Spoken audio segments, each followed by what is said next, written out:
Welcome to our 33rd edition of Drive Chat. As you know, we feature at this time very prominent individuals and experts in the industry that they operate in. And one of our headline partners for Fleet Safety Awards that's been with us since the beginning virtually is Anton Cornelissen, and he is the head of Santam Heavy Haulage Insurance. We've just got some thoughts that we'd like to get from him, particularly with regard to truck stops. So let's have a chat with Anton. Anton, thanks for joining us. As indicated in the introduction, this is our 33rd edition of Drive Chat. And you, as a headline partner for us on Fleet Safety Awards, firstly, we'd like to thank you because of what you do for road safety. But just tell us your portfolio and a little bit about you before we delve into some of the discussion. So, Eugene, I've been doing this for the last 17 odd years. I've been with Santam. Hopefully we'll edit this out for close to 33 years. Okay. But since we started with heavy haulage, the team and myself, Ishmael and myself, we realized this is always going to be a partnership. Okay. So insurance is fairly uncomplicated. It's not rocket science. Yeah. But the kind of clients we deal with is extremely complicated. And it's a very tough and difficult industry. And the losses we face and it's just something you can't manage on your own. So you always need partnerships. And it was traditionally in the beginning, it was telematics. Yes. And as you can remember, and it evolved. And that solved everything. That solved everything. And now, what is it really good to see is telematics at some point had a really bad reputation. Yes. It was just a way to punish drivers and all of that. So that has evolved a lot, and with AI and all of that. So the next partnership, obviously, the natural progression was with companies like yourself. Okay. And we thoroughly enjoyed the partnership, and not just enjoying it, we found a lot of value out of it. Yeah. Okay. So I think and we started off, we had these truck wellness days. And there was a couple of us there, and Harry Smith, and it was cold. And it's cold in the middle of winter there. and it evolved so much. Okay. So, and once we joined the Fleet Safety Awards, we realized there's a lot of value in that, not just the value to our drivers and the other participants, but with the connections and the partnerships. Okay. You know what? Now that you've reminded me, I know exactly when you joined, because it is when you became one of our headline partners. One of the things that you asked us to include was safe stops or truck stops, because of the fact that you see evidence of the fact that drivers are probably not too well looked after. So maybe just my thoughts and your thoughts behind, why did you see getting involved in promoting that as one of the elements of excellency, truck stops? What was the motivation? So most insurance contracts will actually prescribe that you have to stop certain hours of the night and stop driving. The unfortunate thing is, as we all know, we just simply don't have enough safe stops, whether it's truck stops or next to the road or what. So for us, it's increasing the risk, but for the client, because yet again, a client will have an additional excess. Yes. So for us, you need to get that balance, because the first initial idea is we want drivers to be safe and not to be fatigued and all of that. But it's senseless for a driver to stop next to the road and they steal off all the tires and the freight and all that. It's usually not large losses, but they steal stuff. And it's inconvenient. And the driver is always to blame and at fault and all of that, although he doesn't have a choice. Okay. So from your perspective, now, by the way, you also asked that we include an element recognizing the driver. And it's different to other awards that are given, because we want a driver not only to perform well, but be safe. So what have you found in dealing in the industry so far? What are some of the substandard indicators in a truck stop? The sad part is I drove down to Cape Town in December, not out of choice, but anyway, and stopping at all these recognized stops. Some of these, and I'm not saying all of them, but some of them, the lesser known, they had better facilities for my dogs. Than for drivers. Saying something. Yeah. That's sad. That's sad to see. Yeah. So, and yet again, it's senseless just to have a place to stop. There's got to be facilities. Yeah. You need to have somewhere that you can take a shower or rest or buy a proper meal at a decent price. Yes. The unfortunate thing is drivers can't afford to go buy a steers dinner, and I'm not saying steers is too expensive, but yet again, if you drive down to KZN or especially Cape Town or whatever, 3-4 stops, that's a lot of money. So I think in the long run, and what we're looking at is partnerships where there must be some cars, and yet again, it's government, it's private entities, it's insurers, and it's our clients. There's got to be a collaboration between all of them where we can subsidize, for instance, a meal and just find a better way of doing it. We had some conversations with some of these truck stop owners where there's a voucher or there's cash, and the drivers will use it for something else. Yes. So there's always a better way of doing it, but you have to start somewhere. Yeah. We can't wait for perfection. So we start now, and we iron out the issues. And yet again, it's an industry approach. What's nice about, especially about your organization, is we get to meet so many people that's like-minded. We all have the same common goal, and the passion and energy is always just phenomenal. Even with your awards function, it's just such a warming feeling sitting there and being part of it. Yes, to be part of something that makes a difference. I must just share with you, Bruce, I've been involved in trucking for a long time, but I've never driven the distances that they travel at 80 k's an hour. And we as motorists who maybe don't drive them don't appreciate the strain. And you know what? I did a trip once. It was to prove that I could conserve fuel. It was in a SUV. I drove to Durban and back on one tank of fuel. Yeah. But I had to do 80 kilometers an hour. Do you know the good thing about when you see the countryside?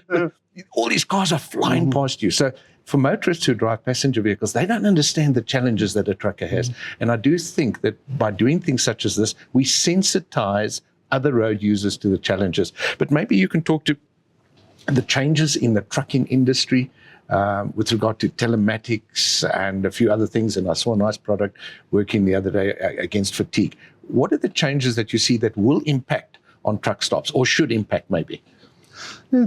When you look at it, especially telematics and the implementation of AI, and a lot of these systems literally have a co-driver. So it's just going to be easier to route or to plan a route for the driver. So the driver will get in, and whatever it's pre-programmed or whatever, and the driver will know, listen, I've got to stop there, but there's a parking spot reserved as an example. Yeah. And it's somewhere where I know I can have a quick shower or get rested or whatever. So I think there's a phenomenal role to be played in that. So we see it a lot. We had a launch recently of one of the, I would say, forerunners in that segment. And it's becoming a tool for the driver. And the drivers are excited because now they can see their own footage and all of that. So, but when you have a route planned out for you, and if there's any issues or whatever, we all know the likes of GPS software. It will advise you, do this or do that, avoid this or whatever. So it's just going to make the driver's life easier and less stressful for the driver, because now there's somebody sitting in a control room, ops room, seeing, listen, the driver is actually telling the truth. There is an issue on the road or whatever. So I think it's just phenomenal. It's exciting to see, as we said, where it started off and where it is. But that's the unfortunate thing. We all talk about AI a lot these days. It's exponentially growing. Yeah. I'll watch some I want to say fake, but it is all fake. AI-generated video clips. It's phenomenal. Yes. In the olden days, that's 3 months ago, you could see it's an AI clip. Now you struggle. So there's a lot of positives. I must just share with you, and you know the challenges that we had the first year, difficult to get people on board. So we partnered last year and we gave them the category. It was Safer Stops. Nikki Scott runs that. And we had a far better result because that's what they actively promote. But you know, I found the challenge. I travel the N1 or N3, and those are the truck stops that are predominantly in our face. But what about all the others where truckers work and operate from? So I trust that by next year, we will have something in place to address those. And what we're doing different this year to what we did last year, we're going to do a physical inspection of the finalists. Yes. Okay. Because you can send me all sorts of things, fake stuff, and we could base our judgment on that. But so there's some exciting things happening. You mentioned AI, and if I can just talk about predictive analytics, it's the buzzword, you know. No, for sure. But when you speak to some of these companies that are offering the services through their telematics, I question it sometimes. For example, I was driving a vehicle from another country, let's put it that way, and I pulled out of the garage and it said, no, I just pulled out, within 5 kilometers said I had to take a rest stop. Now, that's kind of contradictory, but the good stuff, if we use effectively and promote, and that we'll be doing as well. So the next thing, if we have a look at what's happening on the areas that we look at, the main routes, and you must have data over there, what are some of the unique challenges that they face that could, with having better truck stops, address those issues? Maybe fatigue being one of them we can talk about. So you mentioned it before. So we partnered with Safer Stops. So we're busy with the audits and that's going to be phenomenal data coming out of that. But yet again, we're not concerned about the ones we know of. But unfortunately, that's only on the routes you mentioned. So going up to Beitbrug or one of those areas, you have different. And what's nice to see is it's not always the large corporates that's winning these awards. And yet again, on your side, it wasn't the corporate. It was an independent, somebody with a passion to have this truck stop. And I think they're miles ahead of some of the others. So the issue is just to identify the correct truck stops and to make sure that everybody is involved for the right reason. And we have to understand it's a commercial operation. They need to make money. It's not a welfare organization. Okay. So if I can pick up on that, everybody needs to make money. I can't do this, you can't do it if we don't make money. Maybe what you've seen, the supply chain, how does not having adequate or proper rest stops for the drivers impact on the supply chain, in your opinion? So obviously, it's going to cause more accidents. And the whole idea is just to have less accidents. We've noticed now a sudden decrease in our claims, and it's across the board, the whole industry. And it's just because of less vehicles on the road, because we had this phenomenal rush after COVID, like you say, to get the supply chain back going and everything sorted out. So now that, in our minds, has normalized a little bit. So we see less accidents. But yet again, less vehicles on the road. So now drivers will be able to get a spot at a recognized stop and somewhere that it's worthwhile stopping. So it's definitely going to, remember, it's not just the insurance industry, but everybody suffers when there's a loss and an accident and whatever. We get the numbers from the RTMC. The Rand-Cent amount, it's phenomenal how much truck accidents are costing the industry and the economy on a yearly basis. And please don't quote me because I don't have can't recall the number, but it's phenomenal, the losses we have. So obviously with the truck stop, it's just going to make it better. Because there's less pressure on the drivers. And yet again, there's always a lot of aspects and elements to the solution. It's never just one. It's not just telematics. I'm going to put a number on the table and see whether you agree with it. The last true value that I saw, it's a couple of years old, but it costs the fiscus 200 billion a year. That's the type of number we're talking about. Sure. And if you can imagine, if 10% of that went somewhere else, education, health, etc., it would be phenomenal. So we notice, and in your case, we see corporate work with facilities such as the one that won last year. What message would you encourage other corporates? And this is because this is a non-competitive environment. What could they do? What would you encourage them to do to improve a driver wellness? The fortunate thing is a lot of our competitors, especially in the insurance industry, is already busy with some kind of initiative. So you don't have to. We started small. We literally started off small. For us, the biggest value is just getting awareness out there. Using the platforms we have available, whether it's social media or printed media, even if it's just a newsletter that we do send out to our brokers, and that can be passed on, even if it's just somebody that's misbehaving on the road. A car driver or whatever, realizing this, and these are the things, because we always blame the truck drivers for whatever's going wrong. Because now all of a sudden you're pushing in front of a truck and you're stopping. And he wonders why you ride over. Exactly. So that's awareness is the first thing. So we create this awareness. And yet again, with all the campaigns we had, there's a lot of social media and a lot of information is being shared, sometimes a little bit too much. But it's not always, it's not a bad thing at all. So if it creates an awareness, I think sometimes the messages that they put out are not quite right. But they're trying, and we offer the opportunity. I was on one of the radio stations the other day, and I said, please, any road safety issues that you would like to have us comment on, please do so, because I would rather have the information out there. I'm not going to charge, I'm not going to do any of those things. And we only can do that because of support from guys like you. So if you had a wish list, let's just talk the next 2 to 3 years, because that's how long you're going to stay with us. For sure. That you know, right? Definitely. What wish list would you have with regard to truck stops? So one has to look at best practices around the world. And you look at countries like Brazil. Brazil's got more or less a very similar setup as South Africa when it comes to number of vehicles on the road, GDP. I've driven there, hey? I've driven there, And yes. the truck stops are phenomenal there. Yes. People stop there to go camp.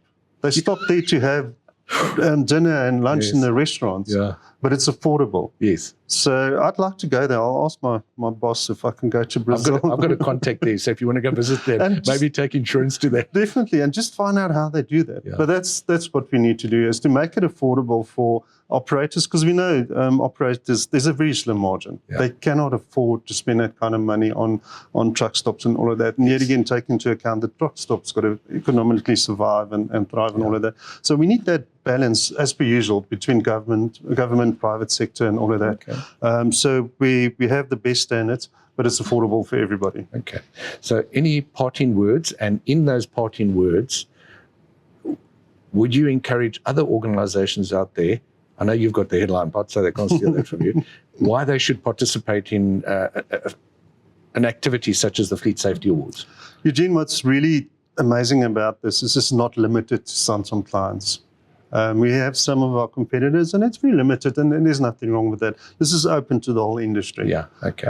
So it is, for us, every time you see one of those drivers getting an award, being rewarded, just being recognized, that's worth every penny we put into this and spend and all of that. So we're definitely looking forward to this year's event again. Hopefully we can get a Santam client nominated or perhaps a winner there somewhere. I'll tell you, the judges don't know whether it's a Santam client or not, so we can never kind of think that a brown envelope facilitates. No, the thing is we just want our clients to know about it. And the thing is, it's again, for us, we have a lot of clients, but it's getting that just having that conversation. The fortunate thing is we have some of our larger clients, we can sit down and do a renewal. Then you can tell them about it. Yes. But it's a slow process getting out to our 4,000, 5,000 clients and telling them about it. So that's where we make use of social media and all of that, but there's still a long way to go to get the awareness out there, and everybody is well aware of it. Well, the good news is this interview that we're doing, you can share with all your clients. So I'll put in a good word for you at the end. But I think it's so nice to have folks like you. So remember, we kind of do business with people. Exactly. If it wasn't for the people, the organization wouldn't be part of it. So yourself and Ishmael and Belinda and all the others over there, we say thank you very much. And we look forward to an exciting 2025 Fleet Safety Awards. And with that, I'll say goodbye to you. Thanks, Anton. Appreciate Take it. care. Well, that brings to conclusion Drive Chat edition number 33. And that was with Anton Cornelissen from Santam Heavy Haulage Insurance. And with that message, we say thank you to him and Santam for what they've done and will do in the future. And we trust that anybody who's viewing this will see the need to enter one of the categories. There's a total of 6 categories for Fleet Safety Awards. If I can just reiterate, Best Fleet Manager, Best Organization. And then, of course, there's within that, there's the Road Warrior, Best Employer, and, of course, the Best Truck Stop. And shortly afterwards, we'll be interviewing the winner of last year's Truck Stop, and we will bring that edition to you as well. Thank you.